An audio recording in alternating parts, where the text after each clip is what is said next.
Dear students, very good morning to all. Welcome you all to BA Part First English Literature class. Today we are going to discuss John Donne and his poem Go and Catch a Falling Star. As I told you yesterday that John Donne is a metaphysical poet. The imagery that he has used is far-fetched, that is called conceit. The opening of his poems is very abrupt and in a conversational manner. He uses hyperbole in his poems. Unconventionality is there, originality is there in his poems, and various other aspects which are associated with the cult metaphysical school of poetry that was prevalent in the 17th century. But the fact is that these poets were not celebrated as great poets during their lifetime. It was only after T.S. Eliot, the 20th century writer, wrote an essay, The Metaphysical Poets, after which the poets were taken into consideration, they were celebrated as the poets. In that essay, he talked about what kind of originality these writers have, what kind of witty expressions they do have, the unification of sensibility and objective correlative, which is hardly seen in the writings of other writers, right? So let us come to the poem. अच्छा, एक बार मैं हिंदी में भी आप लोगों को बता देती हूँ कि मेटाफिजिकल पोइट्स, जॉन डन भी एक मेटाफिजिकल पोइट्स है. इनफैक्ट वो लीडर है, नेतृत्व करता है जितने भी मेटाफिजिकल पोइट्स हैं. मेटाफिजिकल पोइट्स की पोइट्री जो है उनकी बिगिनिंग जो होती है अचानक से हो जाती है, एब्रप्ट बिगिनिंग है. अचानक से ऐसे लगता है कि पता नहीं कैसे कन्वर्सेशन स्टार्ट हो गया दो लोगों के बीच में. कन्वर्सेशनल क्वालिटी है, कोलोक्वियलिज्म है. हाइपरबली यूज करता है जिसमें कि बहुत बढ़ा चढ़ा करके बातें बताई जाती हैं. कंसीट है, इमेजरी जिसे हम कहते हैं, ऐसी इमेजेस यूज करना, ऐसी समानताएं यूज करना, जैसे हम इन्हें उपमा कह सकते हैं या फिर रूपक अलंकार जो हम कहते हैं. उपमा यानी सिमिली और रूपक यानी मेटाफर. तो ये दोनों ही इमेजेज होती हैं. तो जो इमेजेज राइटर यूज करते हैं मेटाफिजिकल पोइट्स में वो बहुत ही फार फेस्ट होती हैं, यानी जिनका दूर दूर तक कोई समानता नहीं होती, ऐसी चीज़ों से वो कंपेयर करता है. और ये पोइट्स बहुत विटी थे, इंटेलेक्चुअल थे, जैसा मैंने आपको कल भी बताया था. और इनको बहुत नॉलेज थी, चाहे हम अपने नक्षत्रों की बात करें या ज्योग्राफी की बात करें, भौगोलिक परिवेश की बात करें या अन्य स्पिरिचुअलिटी की बात करें, इंटेलेक्चुअलिज्म की बात करें, तो सारी ही चीज़ें इनकी पोइट्री में देखने को मिलती हैं. तो बात करते हैं हम प्रेजेंट पोएम की, गो and catch a falling star. ये पोएम राइटर ने लिखी, लेकिन एक चीज़ और है. हाँ, जैसा कि आप इस पोएम के टाइटल में देखते हैं, गो की स्पेलिंग GO होती है, लेकिन इसमें क्या लिखा हुआ है, GOE. कैच की स्पेलिंग CATCH होती है, लेकिन यहाँ एक्स्ट्रा E है. स्टार में भी आप देख रहे हैं STARRRE एक्स्ट्रा है. तो ये जो पोइट की क्वालिटी है वो ये है कि वो कई बार अपने मीटर को कंप्लीट करने के लिए, अपने पोएम में एक एक्स्ट्रा इफेक्ट क्रिएट करने के लिए एक्स्ट्रा E का यूज करता है. और आर्किक एक्सप्रेशंस तो हैं ही, जैसे मैंने बताया, thou means your, thee means you, thy, your. तो दी, दाऊ, इस तरह के वर्ड्स भी वो यूज करता है जो कि आर्किक एक्सप्रेशंस के उसमें आते हैं. So let us come to the present poem, go and catch a falling star. अब इस पोएम में जैसा कि आप देखते हैं कि कई बार हम कहते हैं ना कि चलो तुम्हारे लिए तारे तोड़ कर लाता हूँ. तो क्या तारे तोड़ना इजी है? क्या हम तारे तोड़ सकते हैं? यह असंभव टास्क है ना. हम कल्पना भी नहीं कर सकते, कल्पना ही कर सकते हैं, लेकिन रियलिटी में हम तारे नहीं तोड़ सकते. इसी तरह से पोइट इस पोएम की जो मेन थीम है वो कह रहा है कि जितने भी इम्पॉसिबल टास्क इस वर्ल्ड में हैं, चाहे वो तारे तोड़ने की बात हो या फिर एक पेड़ के बारे में आपने सुना होगा जिसकी ह्यूमन फिगर होती है, ऐसा लगता है कि एक लेडी की तरह उसकी शेप होती है ना, उसका फ्लावर होता है. तो वो भी आप मिल सकते हैं, वो भी ह्यूमन बींग्स की तरह ट्रीट कर सकते हैं. और बहुत सारी मीन्स इमेजेस राइटर ने दी हैं कि जितने भी इम्पॉसिबल टास्क हैं इस वर्ल्ड में वो भी पॉसिबल हो सकते हैं, लेकिन क्या पॉसिबल नहीं है? It is impossible to find in this world a constant woman.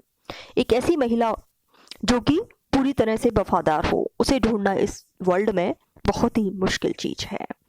तो हम पोएम को पढ़ते हैं, आगे बढ़ते हैं। Go and catch a falling star. Get with child a mandrake root. Tell me where all past years are, or who cleft the devil's foot. Teach me to hear mermaids singing, or to keep off envy's stinging, and find what wind subs to advance an honest mind. अब जितने भी task की यहाँ writer बात कर रहा है वो सारे इम्पॉसिबल हैं। कैसे? गो and catch a falling star, वो कह रहा है जाओ और तारा तोड़ करके ले आओ। It is impossible that we can go easily and catch a falling star, star which is falling down, गिरता हुआ तारा। जैसे हम देखते हैं ना कि गिरते हुए तारे से हम अपनी विश मांगते हैं, ऐसा कहा जाता है कि गिरते हुए तारे से यदि आप अपनी विश मांगो तो वो कंप्लीट हो जाती है। तो कह रहा है जाओ और टूटता हुआ तारा पकड़ करके ले आओ। So it is not possible, we can not catch it. Get with child a mandrake root, get या बिगेट के सेंस में आया है। मैंड्रेक रूट, मैंड्रेक रूट एक फॉग्ड रूट होती है, पॉइजनस मैंड्रेक प्लांट होता है, और उसकी शेप जो होती है वो एक ह्यूमन बीइंग की तरह होता है, और ऐसा लगता है कि मतलब पूरी तरह से ह्यूमन क्वालिटी जिसमें है, पूरी शेप होती है। तो क्या ह्यूमन शेप होने से वो प्लांट जो होता है उससे एक बेबी बिगेट किया जा सकता है, बेबी प्राप्त किया जा सकता है? It is not possible. So he is saying go and catch a falling star, try to catch a star which is falling down, go catch it. Get with child a mandrake root, a plant which is poisonous mandrake root, go because it is having the human characteristics, human qualities, so beget a child from it. Tell me where all past years are. We cannot tell where the past years go, where they are stored, but still he is saying tell me where all past years are.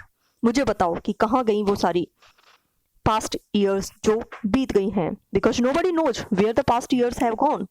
It is dead and buried definitely. और who cleft the devil's foot. और ये कहा जाता है कि devil के जो foot होते हैं ना वो क्लेफ्ट होते हैं। क्लेफ्ट मतलब पीछे की तरफ, पंजा पीछे की तरफ होता है और एडी वाला जो पार्ट होता है वो आगे की तरफ होता है। So he is asking who did this और who cleft the devil's foot. Devil के फुट को इस तरह से डिवाइड किसने किया? Because devils were supposed to have cloven feet by medieval Christian theologists. Theologist Christian mythology को जो मानने वाले लोग हैं, क्रिश्चियन धर्म के जो प्रवक्ता हैं, उन लोगों के द्वारा ये माना जाता था कि डेविल के फुट जो होते हैं वो क्लेफ्ट होते हैं, पीछे की ओर मुड़े हुए होते हैं। तो वो पूछा है और who cleft the devil's foot, किसने उनके पैरों को मोड़ा होगा? Teach me to hear mermaids singing. अब वो कह रहा है कि सिखा दो मुझे, क्या सिखा दो? सुनना। किसको? मरमेड्स। मरमेड्स मतलब आपने जलपरियों के बारे में सुना होगा जिनकी हाफ ह्यूमन फिगर होती है और हाफ फिश वाली फिगर होती है। तो ऐसा कहा जाता है कि वो सिंगिंग करती हैं कई बार, है ना। तो कह रहा है कि teach me to hear mermaid singing, what they are singing, tell me how to listen to them, teach me. Mermaid का गीत सुनना मुझे सिखा दो कि वो किस तरह का गीत गाती हैं। और to keep off envy's stinging. Envy आपके अंदर जो दूसरों के प्रति ईर्ष्या है। स्टिंग का मतलब होता है डंक, ईर्ष्या का डंक मतलब the person who feel envy towards the other person, they keep on hating that person. ऐसा लगता है कि वो डंक चुबा रही है बार बार, ईर्ष्या। और to keep off, keep off का मतलब दूर रखना, टू स्टे अवे। और to keep off envy's stinging, किस तरह से एनवी को अपने आप से दूर रखा जाए, दूसरों के प्रति ईर्ष्या को अपने मन से दूर रखा जाए, ये मुझे सिखा दो। And find what serves to advance an honest mind. और फिर दूसरी चीज वो सीखना चाह रहा है, क्या सीखना चाह रहा है?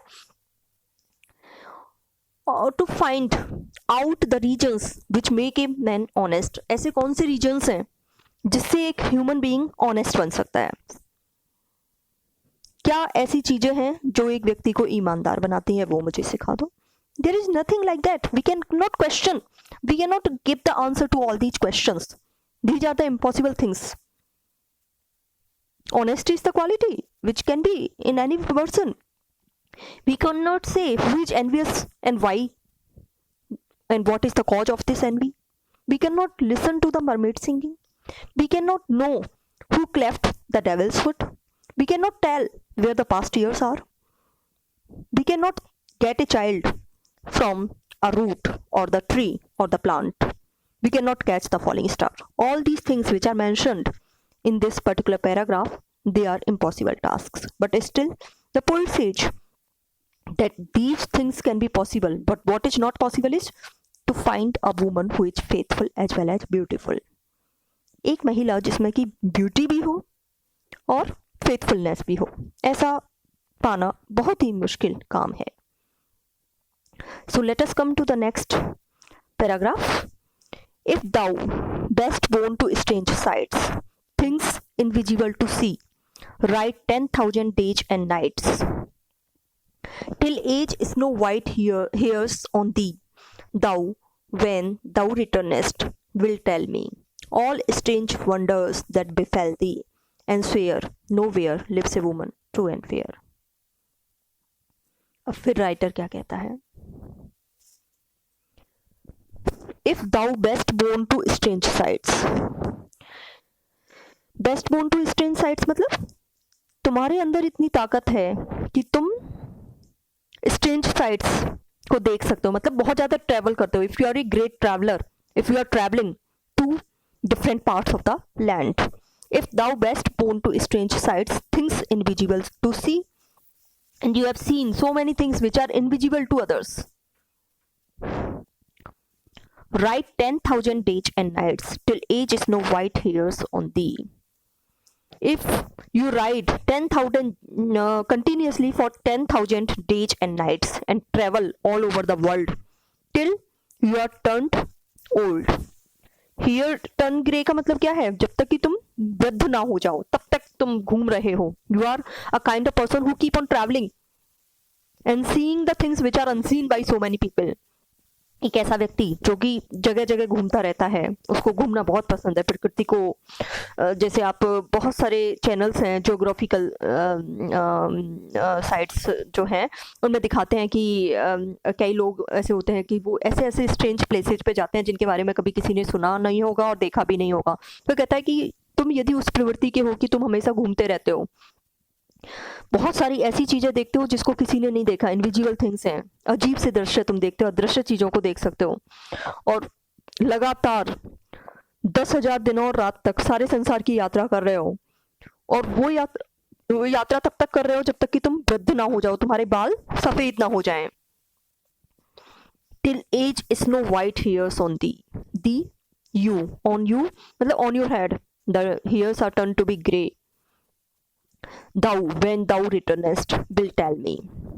Thou, when you come back from your journey, when you return from that journey of yours, you will tell me all strange wonders that befell thee. You can tell me about all the strange things which you have come across during your journey. तो मुझे उन सभी अजीब से दृश्यों के बारे में बताओगे जो कि तुमने अपनी कोर्स ऑफ जर्नी में देखे, अपनी जर्नी के ड्यूरेशन में देखे. All strange wonders that befell thee. Befell मतलब जिनको तुमने देखा. The wonders you will see. And swear nowhere lives a woman true and fair. But still you will find, you will swear on this fact. तुम oath लेकर के ये कहना, शपथ लेकर के ये कहना कि तुम्हें एक भी ऐसी महिला नहीं मिली होगी जो कि ब्यूटीफुल भी हो और ट्रू भी हो, ऑनेस्ट भी हो. फेयर ब्यूटीफुल के सेंस में आया है. So you will find that you were not able to meet a single example of a beautiful and faithful woman. So he says that it is impossible to find a true and faithful lady. Right? So let us come to the next lines. If thou findest one, let me know. Such a pilgrimage were sweet, yet do not, I would not go. Though at next door we might meet, though she were true when you met her, and last till you write your letter, yet she will be false before I come, or two or three. अब यहाँ writer क्या कह रहा है, if thou फाइंडेस्ट one, और हो सकता है कि तुम्हें एक ऐसी महिला मिल जाए जो कि ब्यूटीफुल भी है और वफादार भी है, ट्रू भी है और फेयर भी है, let me know, you can tell me about that, let me know, तो मुझे उसके बारे में बताना है। एक ऐसी स्त्री यदि तुम्हें भाग्य से मिल जाए जो कि सुंदर भी है और वफादार भी है, तो तुम उसके बारे में मुझे जरूर बताना। सच ए पिलग्रिमेज वर स्वीट, तो वो स्थान जहाँ पर कि तुम्हें ऐसी महिला मिलेगी वो कैसा होगा मेरे लिए, पिलग्रिमेज की तरह होगा। Pilgrimage a place of worship हम कहते हैं, जहाँ पर लोग तीर्थ यात्रा करते हैं, तीर्थ मानते हैं जिसे, तो journey of a religious place specially होता है पिलग्रिमेज, तो वो स्थान मेरे लिए कैसा होगा, सच ए पिलग्रिमेज वर स्वीट, तो उस स्थान की यात्रा करना मेरे लिए कैसा होगा, तीर्थ यात्रा की तरह होगा, और ये मुझे बहुत ही मन भावक लगेगा, स्वीट लगेगा। Yet do not, I would not go, और यदि ऐसा नहीं हुआ then I will not go, if you will not find any kind of woman like this then I will not go to that place. Yet do not, I would not go. Though at next door we might meet, though she were true when you met her and last till you write your letter. लेकिन ऐसा भी हो सकता है that the even if perchance one comes across a woman true and fair before one would write the second or third letter to her, she is found to be false and faithless.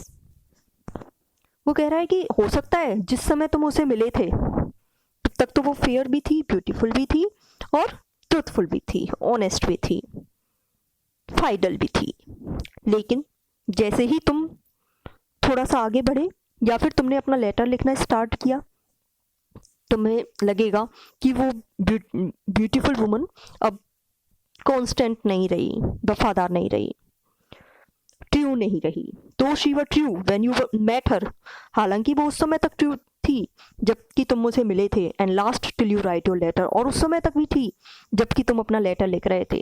Yet she will be false before I come to 2 or 3, लेकिन जैसे ही मैंने अपनी journey start की उस place के लिए, मैं थोड़ा सा ही आगे बढ़ाऊंगा कि मुझे पता चला कि वो ब्यूटीफुल वुमन जो कि पहले ट्रू थी वो कैसी हो गई, फॉल्स हो गई।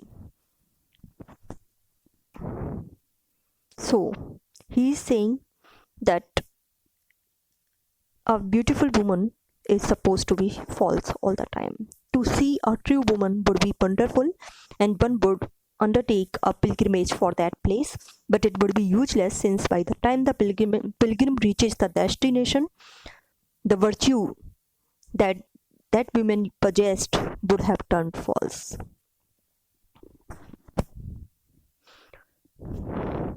So here this poem is talking about the infidelity of the female who is beautiful.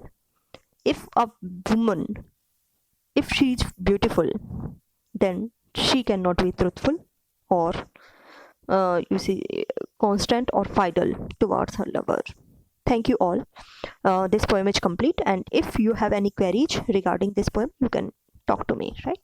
Thank you all.